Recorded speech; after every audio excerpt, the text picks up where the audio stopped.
સુરતમાં ડિંડોલીમાં વહેલી સવારે અકસ્માતની ઘટના બની છે। ડમ્પર ચાલક યમરાજ બની શાળાએ મૂકવા જતાં પિતા પુત્રને કચડી મારતા પુત્રનું મોત થયું હતું।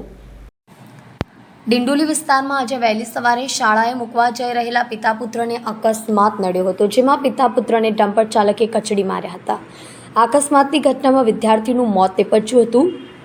ઘટના સ્કૂલ જતા સાઈ પોઈન્ટથી નવાગામ જતા બ્રિજ ઉપર બની હતી।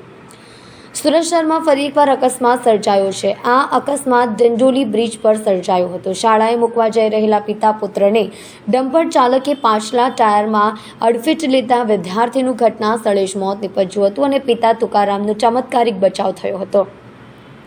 લંબાત નીલગિરી સાર્વજનિક સ્કૂલમાં અભ્યાસ કરતો હતો વિદ્યાર્થી 15 વર્ષીય સાહિલ તુકારામ નાયક નામનો વિદ્યાર્થી સાર્વજનિક સ્કૂલના મરાઠી માધ્યમ ધોરણ 10માં અભ્યાસ કરતો હતો। ઘરનો ચિરાગ ગુમાવતા પરિવાર શોકમાં ગરકાવ થઈ ગયું હતું। અકસ્માતની જાણ થતાં પોલીસ અને ઇમરજન્સી સેવા 108 ઘટના સ્થળે પહોંચી ગઈ હતી, પરંતુ તે પહેલા જ વિદ્યાર્થીનું મોત નીપજ્યું હતું। ડમ્પર ચાલકને સ્થાનિક લોકોએ પકડી પોલીસને હવાલે કર્યો હતો।